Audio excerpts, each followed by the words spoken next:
Good morning. Good morning, everyone. Happy Sunday. Let's begin together by singing, shall we?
Good morning, everyone. Please be seated. Welcome, everyone, here to First Unitarian Church of Portland. We are a multi-generational community that strives to put love at the center. Welcome, everyone gathered in person on this rainy morning. Welcome, everyone at home in your pajamas on this rainy morning. Special welcome to those of you who are new among us. If you are new, we'd love to invite you into a welcome circle. To my left, you'll see a sign over there in the gallery. We'd love to hear about what brings you to the church and what questions you might have. So join folks from our membership team right after the service for a welcome circle. And a special welcome this morning to our guest preacher. He is a familiar presence in our pulpit. The Reverend Duane Fickeisen is a retired UU minister, and he's been a member here at First Unitarian since 2011. Duane, so glad to have you back.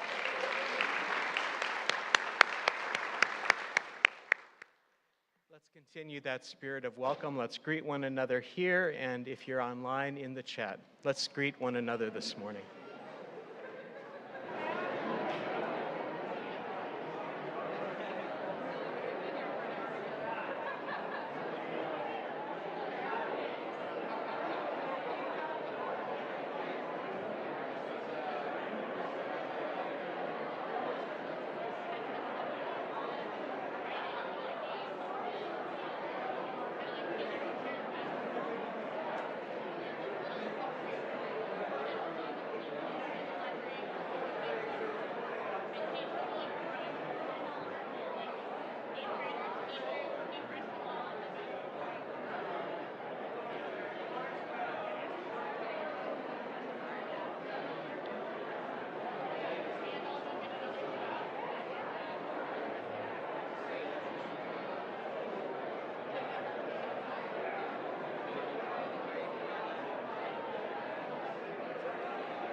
Reverend Duane will light our chalice for us this morning.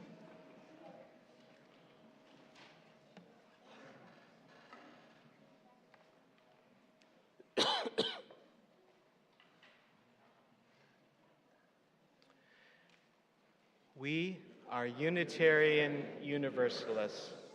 We light this chalice in faith, in hope, and in love.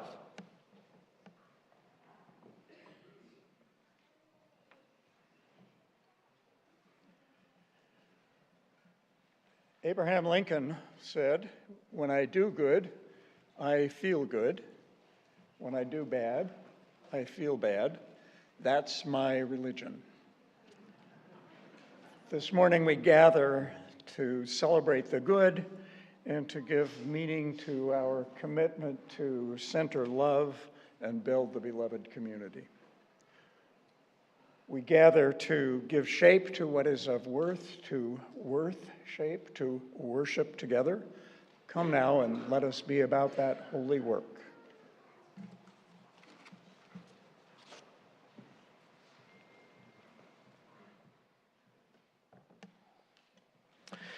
For our time for all ages today, I'd like to talk about a man named Saint Francis of Assisi. The song our choir is going to sing in just a moment is about Saint Francis and how he cared for the people and animals and all living things around him. How many of you have heard of Saint Francis of Assisi? Just about a lot of hands going up with that. Francis was born a long time ago in Italy, and he founded an order of monks who were dedicated to helping the poor. In addition to that, St. Francis was especially known for the way that he cared for animals and the environment. In fact, many churches, including our church, have special ceremonies to bless animals, and those ceremonies were often inspired by St. Francis.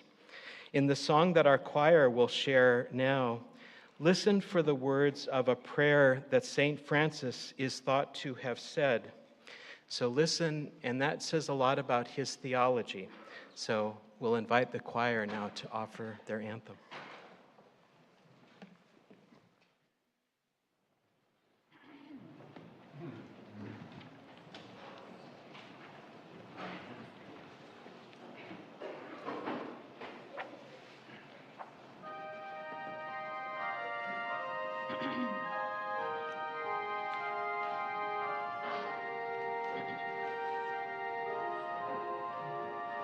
Lord, make me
It's now time for our young ones to go to their classes. If you're new to our learning community this morning, Reverend Leah Angiri is going to meet you in the lobby and will introduce you to the program and answer any questions that you have. So let's now sing our young ones out to a hymn of blessing.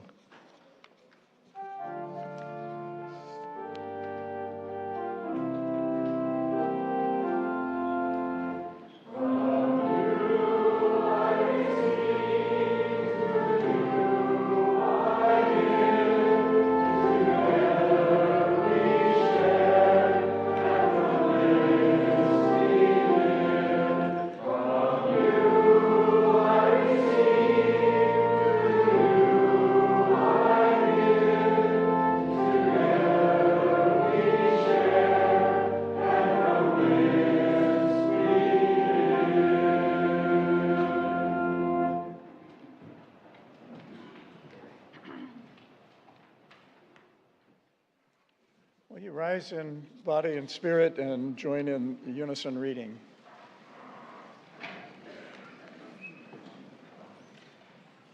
Forgive us. Forgive us that often we forgive ourselves so easily and others so hardly. Forgive us that we expect perfection from those to whom we show hope. Forgive us for repelling people by the way we set a good example. Forgive us the folly of trying to improve a friend. Forbid that we should use our little idea of goodness to spear, to wound those who are different. Forbid that we should feel superior to others when we are only more shielded. And may we encourage the secret struggle of every person. You may be seated.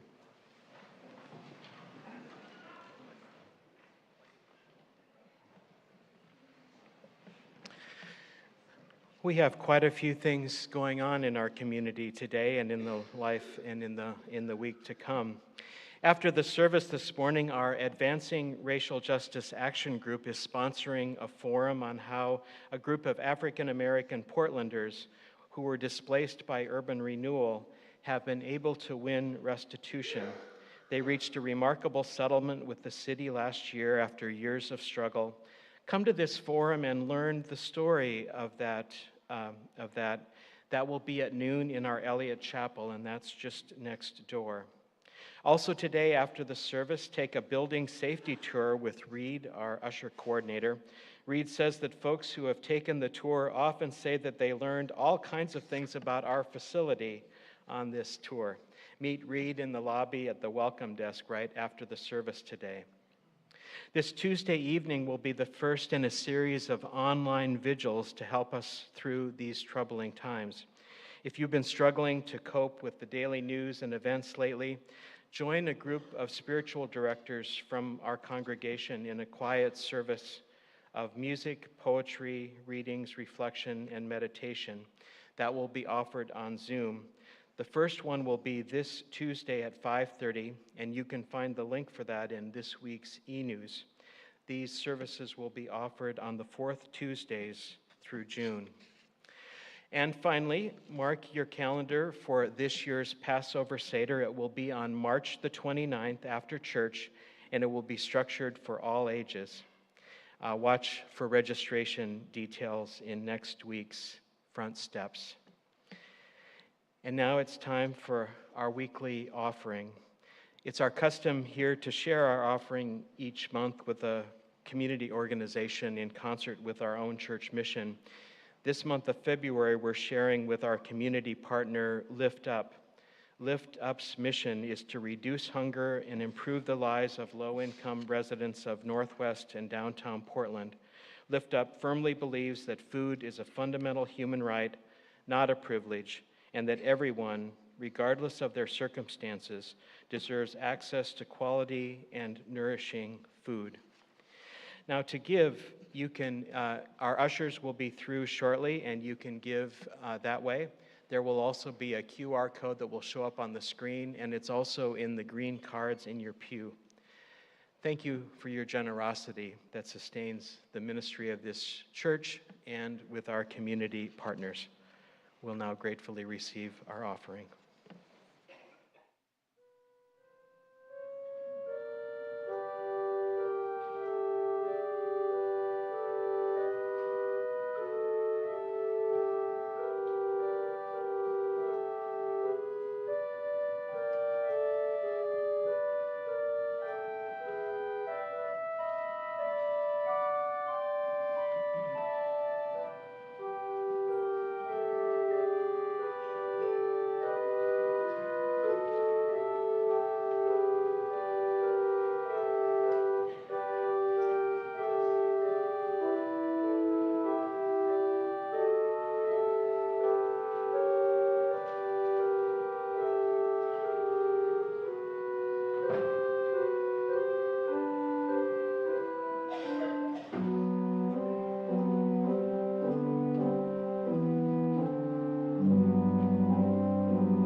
We take time each week in our service to name the milestones and concerns of our community.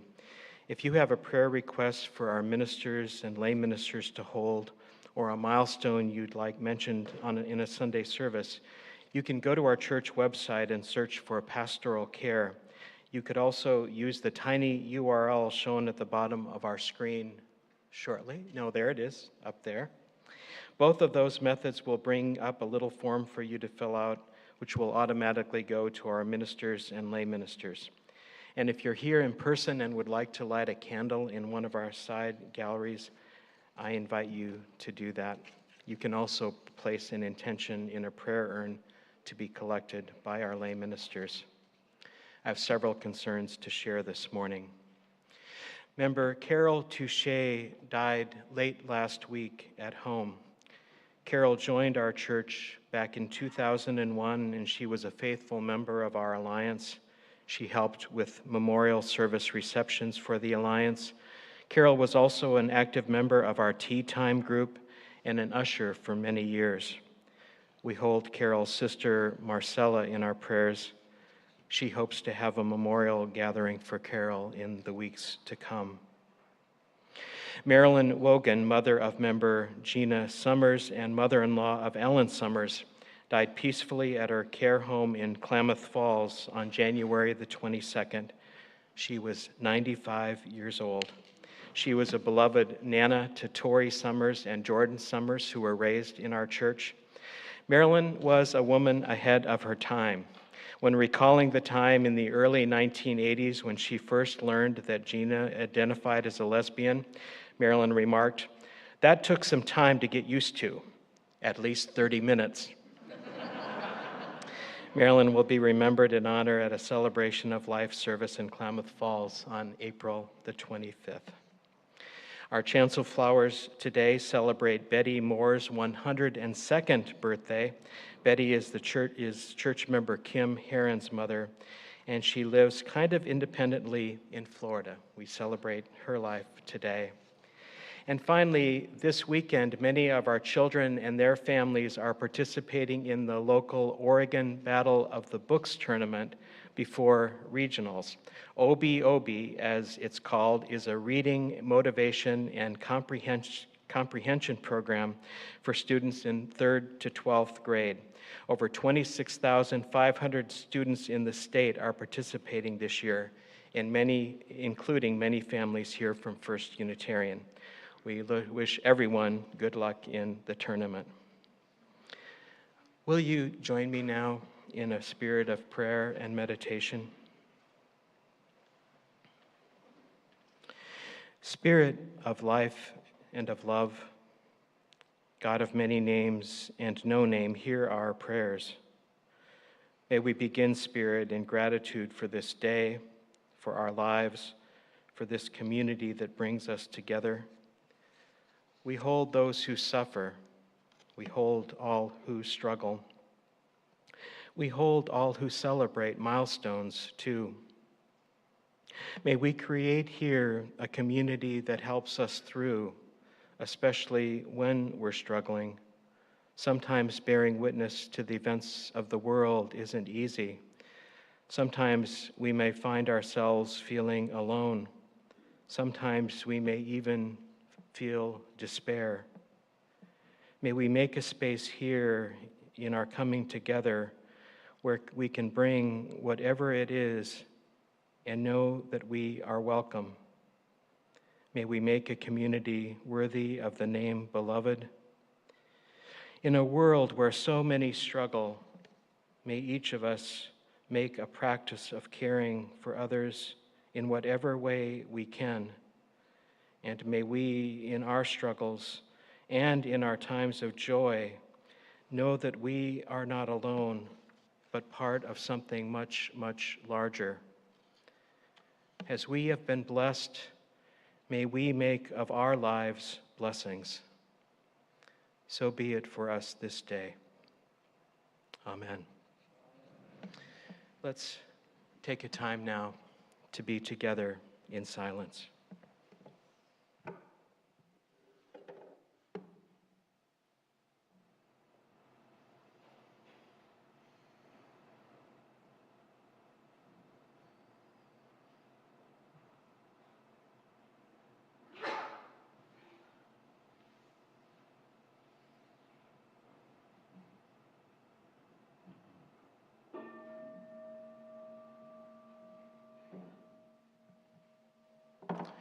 Let's rise in body and in spirit and sing together our doxology, Spirit of Life.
Near the end of her life, Eleanor Roosevelt published reflections on things she had learned from her engagement with life.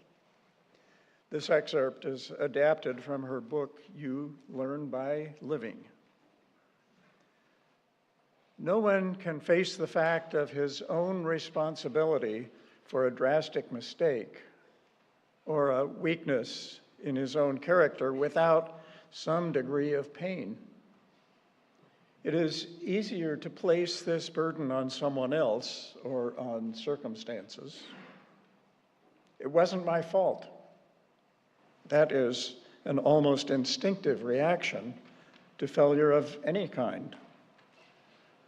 But this is the point of cleavage between the mature and the immature individual.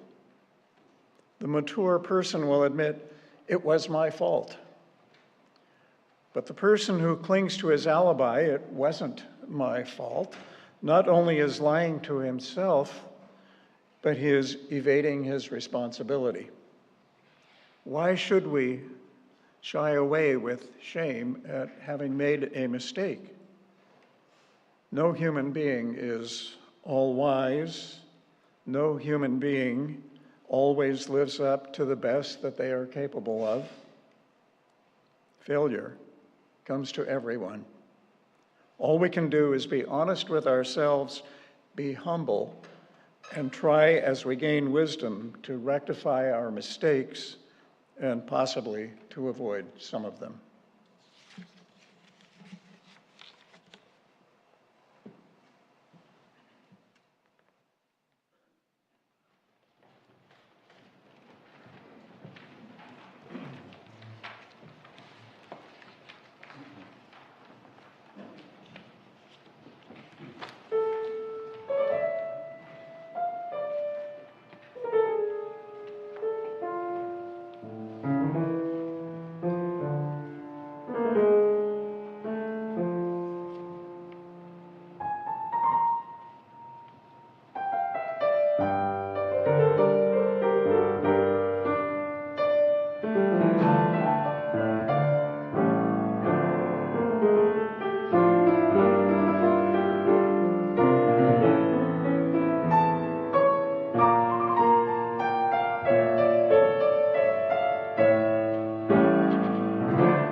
I'm going to begin with a story from my childhood. No, it's not the one about walking 5 miles uphill both ways in the snow to get to school without any sidewalks. It was 3/4 of a mile and the road was paved, although there were no sidewalks. And if there was snow, most likely school would be canceled. But this story.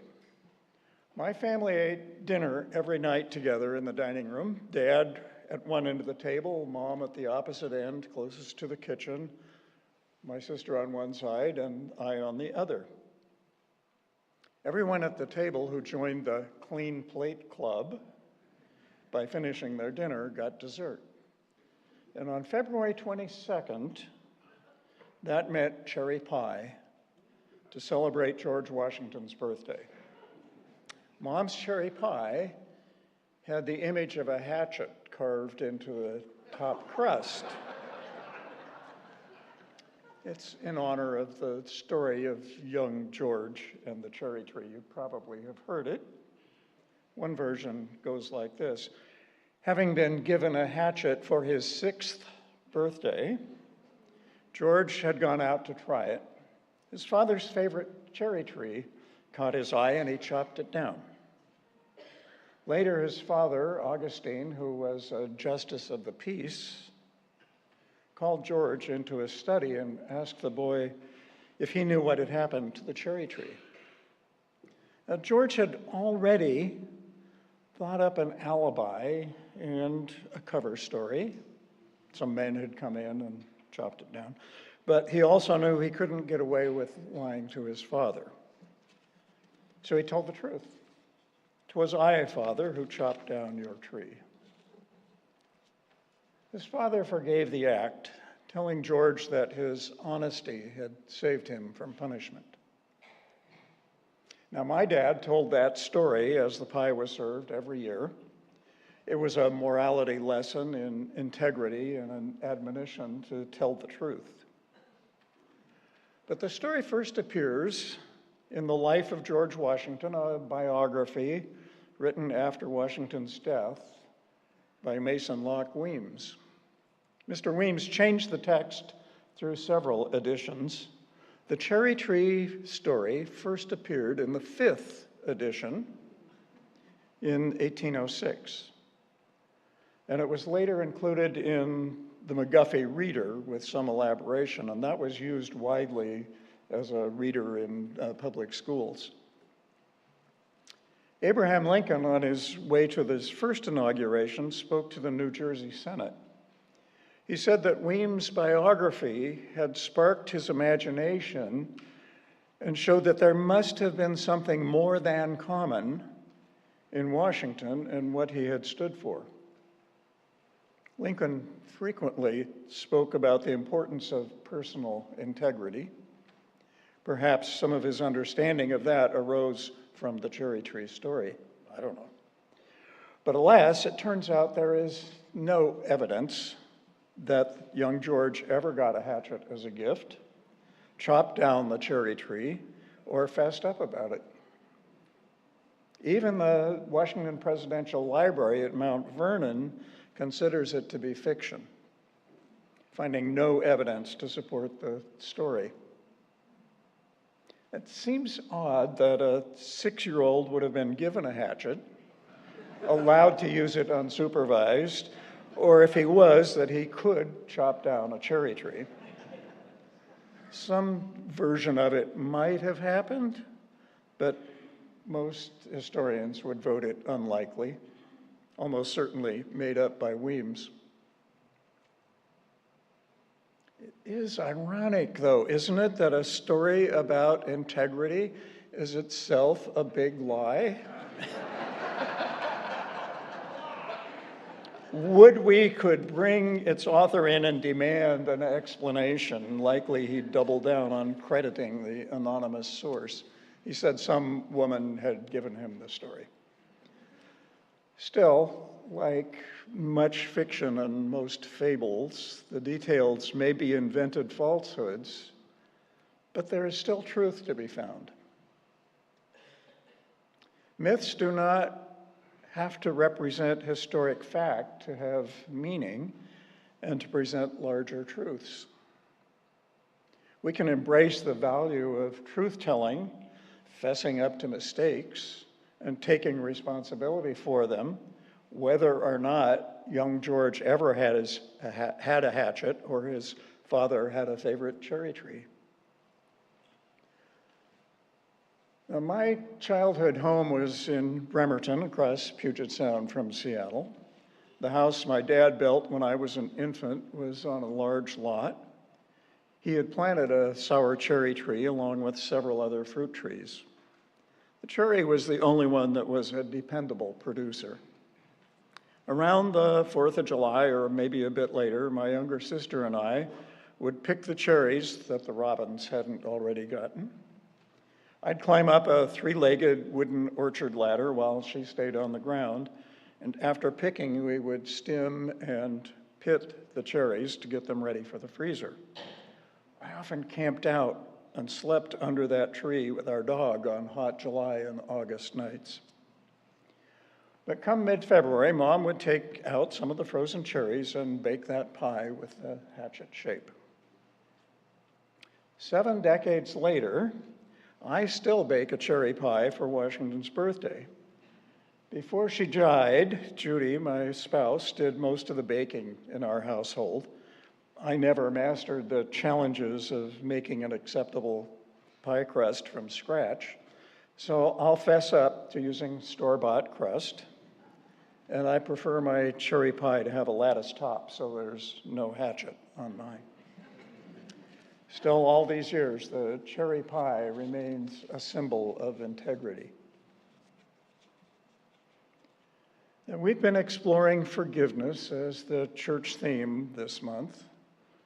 In addition to it being Washington's birthday, this past week also saw the beginning of Lent, the first night of Ramadan, and the Lunar New Year. Each of those offers an opportunity for introspection and for renewal of our intentions. It's a good time to forgive ourselves and each other. But unless our forgiving is to be glib, it's also a time to revisit our integrity, which is a central characteristic of a life well lived, and alas, one that is in short supply in our current political climate. We can certainly look back on prior administrations and find ample evidence of corruption and deceit, but none that come anywhere near close to the current daily lies, outright refusal to apologize for harm, and abuse of the purse and the justice system to punish perceived political enemies, not to mention bribery and emoluments.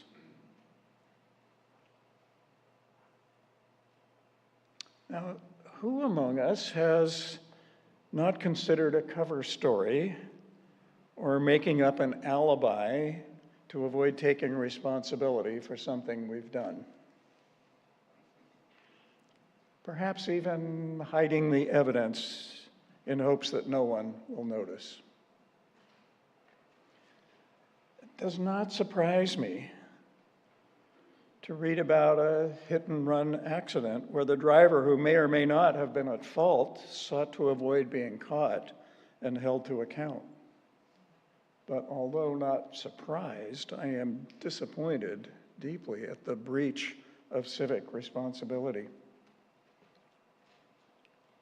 Maybe like the fictional young George, we think better of the false alibi and speak truth. If not, then we ought to consider the harm both to ourselves and others and find a more honorable path forward. One that acknowledges harm, seeks repair, and commits to moving forward with honor and principle.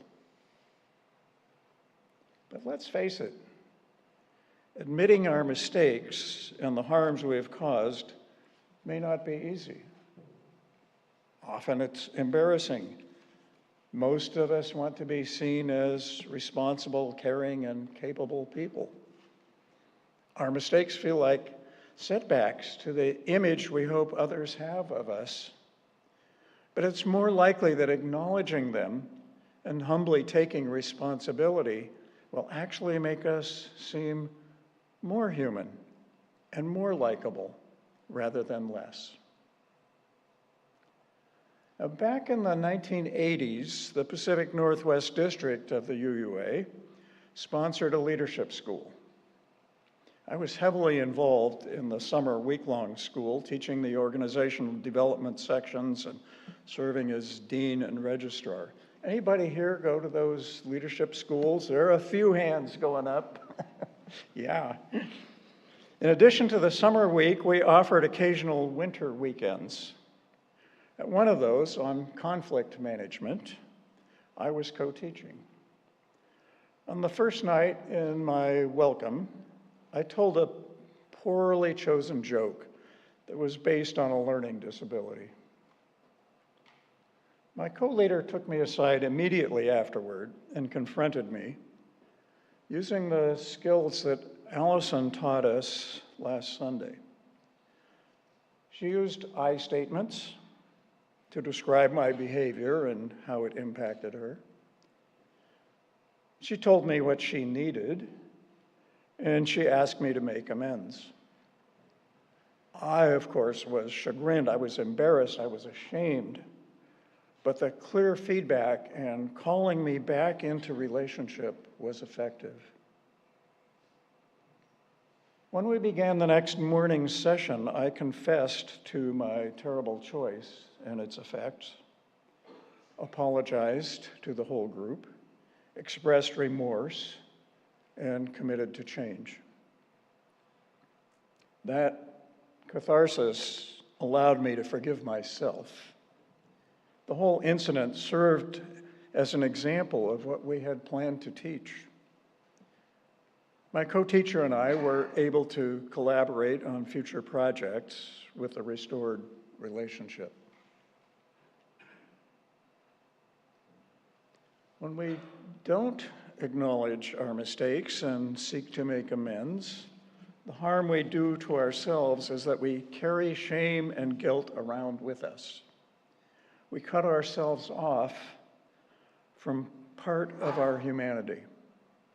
By projecting our innocence, we lie to ourselves. By coming clean, we open the possibility of forgiving ourselves, and that has the potential to restore us into right relationship, not only with ourselves, but with the wider world. It's not just about ourselves. Our faith calls us to a higher civic and moral duty to participate in creating and maintaining the beloved community. One of the ways we do that is by acknowledging when we have messed up, by taking responsibility, seeking to right the wrong, and committing to trying to avoid making the same mistake again. That was the point of Eleanor Roosevelt's writing, as nearing the end of her life, she reflected on the good and on virtue. We might paraphrase this morning's reading as, everyone makes mistakes, admit yours, commit to change, and move on. In soteriological language. That's the theological word for how we understand the doctrine of salvation. We are called to confession, atonement, and reconciliation with the Spirit of life in order to experience salvation. And by salvation, I mean being restored to wholeness in this life. It's about recognizing and embracing our own inherent worth and dignity. Now, for those of us who observe Lent, these 40 days are a time for reflection and practicing self-discipline. That might include confessions of both shortcomings and confessions of the faith that sustains you. It might mean honoring a commitment to abstain or fast from something that is unhealthy or to take up a new practice. It can be a time for forgiving yourself, for letting go of guilt and shame, for moving on. And for those who observe the holy month of Ramadan, these next weeks of fasting from sunrise to sundown are intended to encourage reflection, charity, and communal prayer, to shift focus from the mundane to higher spiritual calling, which encourages us to forgiveness and reconciliation.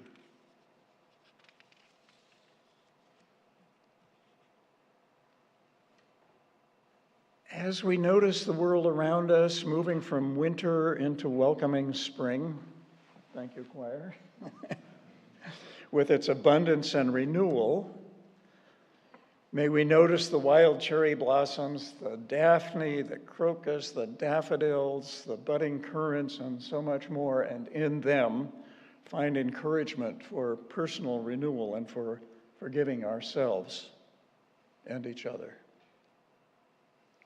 May it be so, and amen.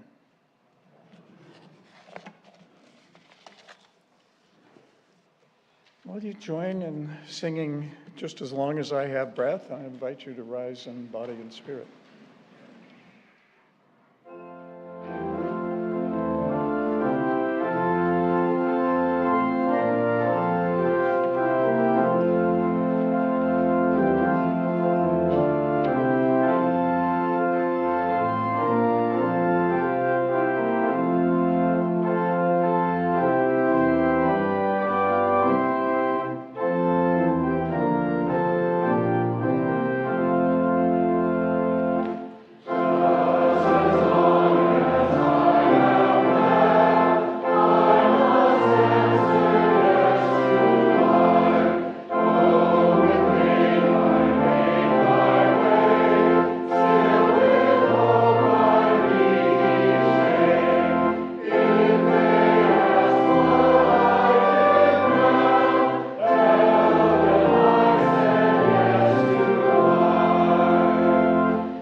Friends, as we prepare to leave worship today, may each of us recommit to integrity and to forgiving ourselves and each other. For this is the day we have been given. Let us rejoice in it and be glad. Go in peace, practice love. Amen.